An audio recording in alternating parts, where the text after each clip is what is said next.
इस बजट में उन पुलिस कर्मियों को भी उम्मीद थी, क्योंकि पुलिस कर्मियों के साथ भेदभाव हो रहा है। पुलिस की जो भर्ती होती है माननीय अध्यक्ष महोदय, वो टेस्ट के आधार पर होती है, मेरिट के आधार पर होती है। पहले वो दौड़ करेगा, फिर डॉक्यूमेंट बेस पर उसका इंटरव्यू होगा, फिर उसका पर्सनल इंटरव्यू में जो डॉक्यूमेंट बेस नंबर है उसके आधार पर उसकी सिलेक्शन होती है। जब और कर्मचारियों को हम, चाहे वो एजुकेशन विभाग में है, किसी भी डिपार्टमेंट में ले लीजिए, जब हम उनको कॉन्ट्रैक्ट में 3 साल के कॉन्ट्रैक्ट के बाद रेगुलर करते हैं, तो आप उन पुलिस कर्मचारियों को 8 साल में क्यों रेगुलर कर रहे हैं? अंतर आया। सरकारी कर्मचारियों को बहुत उम्मीद थी, अधिकारियों को बहुत उम्मीद थी कि इस बजट में उन सरकारी कर्मचारियों को जो कि अपने 50 साल मना रहा है, कुछ ना कुछ आप देंगे। उनके साथ बहुत बड़ा धोखा माननीय मुख्यमंत्री जी आपने इस बजट के द्वारा किया। तो हिमाचल प्रदेश के सरकारी कर्मचारियों को इस गोल्डन जुबली अवसर पर आप तोहफा दीजिए छठा वेतन आयोग लागू करने का।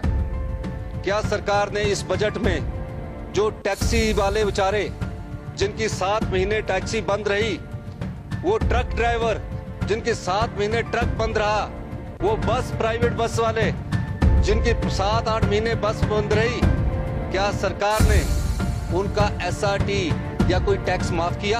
69 नेशनल हाईवे डिक्लेयर करके गए, सिर्फ एक पत्थर तक नहीं लगा।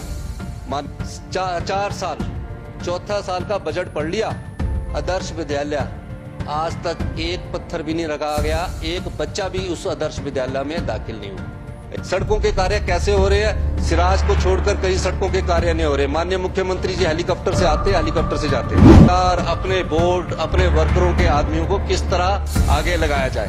800 के करीब तो महेंद्र सिंह जी की विधानसभा क्षेत्र के लगे, 600 के करीब माननीय मुख्यमंत्री जी की विधानसभा क्षेत्र के लगे, जो मल्टीपर्पज टास्क वर्कर लगाए, बाकी मंत्री तो बेचारे अभी थोड़े थोड़े लगे। ये प्रदेश का जो कर्मचारी वर्ग है, जिसने इस हिमाचल प्रदेश को बनाया, जिसने इस हिमाचल प्रदेश को संवारा, और जिस हिमाचल प्रदेश के सरकारी कर्मचारी ने इस हिमाचल प्रदेश की बुनियाद को मजबूत किया, उसने इस हिमाचल प्रदेश की आर्थिक को भी मजबूत किया। आज अगर हम आर्थिक स्थिति से मजबूत हुए, तो ये सरकारी कर्मचारी और अधिकारी है जिन्होंने अपने बच्चों को अच्छी शिक्षा दी, वो पढ़ लिख कर आगे गए, और हिमाचल प्रदेश शिक्षा के क्षेत्र में आज केरल के बाद दूसरे स्थान पर आया। सरकारी कर्मचारियों को बहुत उम्मीद थी, अधिकारियों को बहुत उम्मीद थी कि इस बजट में उन सरकारी कर्मचारियों को जो कि अपने 50 साल मना रहा है, कुछ ना कुछ आप देंगे। उनके साथ बहुत बड़ा धोखा माननीय मुख्यमंत्री जी आपने इस बजट के द्वारा किया। आपसे मिलते हैं, आपसे अनुरोध करते हैं कि हमारी जो 2 DA की किश्तें हैं, जो केंद्र सरकार ने 1/1/2020 से 1/1/2021 तक फ्रीज कर दी है, उन्हें उम्मीद थी कि 50 साल बाद माननीय मुख्यमंत्री जी हमें तोहफा देंगे। उन DA की किश्तों को भी आपने फ्रीज कर दिया।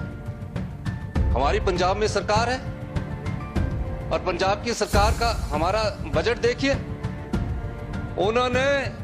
उन्होंने सरकारी कर्मचारियों के लिए छठा वेतन आयोग लागू कर दिया। अध्यक्ष महोदय और माननीय मुख्यमंत्री जी, आपने कल ज्वाली में कहा हम इस पर विचार कर रहे हैं। मेरा आपसे अनुरोध रहेगा माननीय मुख्यमंत्री महोदय, जब आप रिप्लाई दे तो हिमाचल प्रदेश के सरकारी कर्मचारियों को इस गोल्डन जुबली अवसर पर आप तोहफा दीजिए छठा वेतन आयोग लागू करने का। यही नहीं, इस बजट में उन पुलिस कर्मियों को भी उम्मीद थी, क्योंकि पुलिस कर्मियों के साथ भेदभाव हो रहा है। पुलिस की जो भर्ती होती है माननीय अध्यक्ष महोदय, वो टेस्ट के आधार पर होती है, मेरिट के आधार पर होती है। पहले वो दौड़ करेगा, फिर डॉक्यूमेंट बेस पर उसका इंटरव्यू होगा, फिर उसका पर्सनल इंटरव्यू में जो डॉक्यूमेंट बेस नंबर है उसके आधार पर उसकी सिलेक्शन होती है। जब और कर्मचारियों को हम, चाहे वो एजुकेशन विभाग में है, किसी भी डिपार्टमेंट में ले लीजिए, जब हम उनको कॉन्ट्रैक्ट में 3 साल के कॉन्ट्रैक्ट के बाद रेगुलर करते हैं, तो आप उन पुलिस कर्मचारियों को 8 साल में क्यों रेगुलर कर रहे हैं? एक तो उनको बेचारों को पदोन्नति जो मिलती है वो 16 साल में, अगर कोई पुलिस भर्ती में पुलिस का कर्मचारी जाता है तो 16 साल बाद एक पदोन्नति मिलती है और 32 साल बाद दूसरी पदोन्नति ऑनरेरियम मिलती है। जब अवतार जन्म लेता है तो समस्याओं का निवारण भी नहीं से करना चाहेगा। 2 अवतारों ने जन्म ले लिया है। भारद्वाज जी ने तो बड़े अच्छे तरीके से कहा, पूरे प्रदेश में भी लॉकडाउन हुआ और लॉकडाउन के बावजूद हिमाचल की अनुशासित जनता ने इस लॉकडाउन में सरकार का साथ दिया, क्योंकि हिमाचल के लोग उस संस्कृति से भरे पड़े हैं, उस संस्कारों से भरे पड़े हैं जहां वो खुद अपने आप में अनुशासन अपनाते हैं। पर कई ऐसे लोग थे जिन्होंने लोन ले रखे थे, जिन्होंने रोजगार के साधन के लिए बड़े बड़े लोन गाड़ियों के ले रखे थे। क्या सरकार ने इस बजट में जो टैक्सी वाले बेचारे जिनकी 7 महीने टैक्सी बंद रही, वो ट्रक ड्राइवर जिनके 7 महीने ट्रक बंद रहा, वो प्राइवेट बस वाले जिनकी 7-8 महीने बस बंद रही, क्या सरकार ने उनका SRT या कोई टैक्स माफ किया? नहीं, कोई टैक्स माफ नहीं किया। अगर ये सरकार समाज के किसी वर्ग की सोचती तो टैक्सी वाले का टैक्स भी माफ करती, ट्रक वाले का टैक्स भी माफ करती, जो कैरियर्स व्हीकल है उसका टैक्स भी माफ करती, होटल वाले का भी टैक्स माफ करती। टूरिज्म इंडस्ट्री ने बहुत बड़ा नुकसान सहा। टूरिज्म एक ऐसा उद्योग है जहां हिमाचल के लोगों को रोजगार मिला। टूरिज्म इंडस्ट्रीज में तकरीबन 8 महीने तक टूरिस्ट वहां नहीं आया। आज भी टूरिज्म इंडस्ट्री में सबसे बड़ा जो उद्योग है उसमें नुकसान सहा जा रहा है। और जिन लोगों ने टूरिज्म के द्वारा अपने होटल बनाए हैं, भारत सरकार की एक योजना थी, उस योजना के तहत उसको 30% सब्सिडी मिलनी चाहिए थी। होटल बनवा लिए, बड़े बड़े ढाबे बना लिए, लेकिन उनको 30% सब्सिडी देने में हिमाचल सरकार आज भी अपना अड़ंगा अड़ा रही है। क्या कारण है? क्या उन्हें लोग इनके पीछे वाले जो उनकी 30% सब्सिडी को रोके हुए है टूरिज्म डिपार्टमेंट की? मेरा मानना यह है माननीय अध्यक्ष महोदय कि ठीक है, सड़कों में कार्य हो रहे हैं। सड़कों के कार्य कैसे हो रहे हैं? सिराज को छोड़कर कई सड़कों के कार्य नहीं हो रहे। माननीय मुख्यमंत्री जी हेलीकॉप्टर से आते हैं, हेलीकॉप्टर से जाते हैं। आपने बजट में 1000 करोड़ का प्रावधान किया, 1000 करोड़ का प्रावधान किया कि हम नागचला में माननीय मुख्यमंत्री जी का जो इंटरनेशनल एयरपोर्ट है उसको बनाएंगे, हेलीपोर्ट बनाएंगे। हेलीपोर्ट तो हमारी देन है। उड़ान बन के तहत 5 जगह हेलीपोर्ट थे, 5 जगह स्वीकृत करवाए थे, जिसमें मंडी का कंगनी धार, आपका शिमला का संजौली का, आपका रामपुर का, आपका बद्दी का और 5वां था जूरी का। आपने जूरी का जो हेलीपोर्ट था वो भी खो दिया। आपने जूरी का हेलीपोर्ट भी खो दिया। मेरा अध्यक्ष महोदय आपसे अनुरोध है कि पूरे डिस्ट्रिक्ट हेडक्वार्टर्स को जब आपने बजट में प्रोविजन किया है, कम से कम हेलीपोर्ट से जोड़ा जाए। माननीय अध्यक्ष महोदय, मैं माननीय हेल्थ मिनिस्टर से भी जानना चाहता हूँ, माननीय मुख्यमंत्री से भी जानना चाहता हूँ। आपने हमारे 30% पैसा काटा, बहुत अच्छा किया, सब लोगों ने स्वीकार किया। मैंने और सिंघा जी ने तो उसमें पूरा पे दिया। हम ये जानना चाहते हैं आपसे, माननीय मुख्यमंत्री महोदय से, कि जो डायग्नोज है हिमाचल प्रदेश के IGMC में लेकर, टांडा में लेकर, मेडिकल कॉलेज में लेकर, रीजनल कॉलेज में लेकर, सबसे घटिया किस्म के डायग्नोज की मशीनें अगर कहीं लगी है तो हिमाचल प्रदेश में। एक अवतार के रूप में माननीय सुरेश भारद्वाज जी ने बोला कि प्रधानमंत्री जी शिव के अवतार हो सकते हैं, और माननीय जिन्होंने टिकट लेना था जयराम जी को बोला कि कृष्ण के अवतार हो सकते हैं। अब 2 अवतार, केंद्र सरकार में भी अवतार और राज्य में भी अवतार। तो माननीय अध्यक्ष महोदय, इन अवतारों से हम प्रार्थना करते हैं कि जो आपके अवतार यहाँ पहले आए, जिन्होंने गडकरी जी आए, उन्होंने शिमला मटौर 4 लेन, मैं बजट की बात कर रहा हूँ, बजट बुक में शिमला मटौर 4 लेन और मंडी से जोगिंद्रनगर 4 लेन का शिलान्यास किया।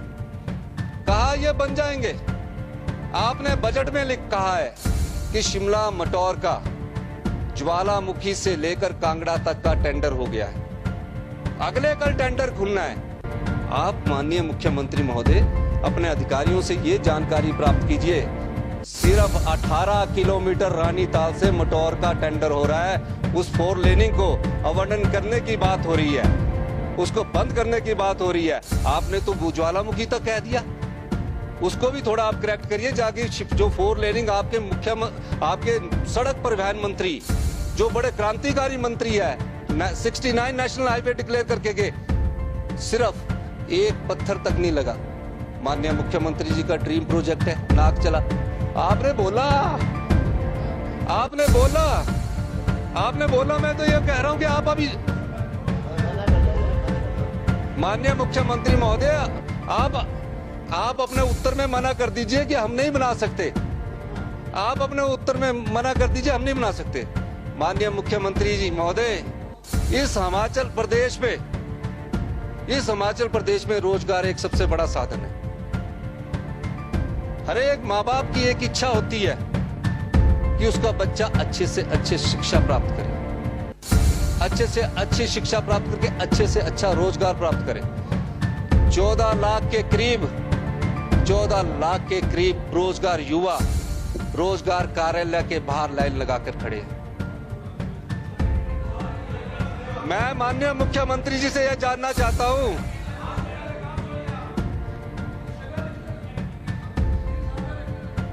नरेंद्र ठाकुर जी, नाम आप काहे को बोल रहे हैं? ना तो हमीरपुर जिला को मुख्यमंत्री मिला, ना ये आपका बस अड्डा बना, ना आपका हेलीपोर्ट बना। आप चुप रहिए, आप तो हमारे साथ ही है।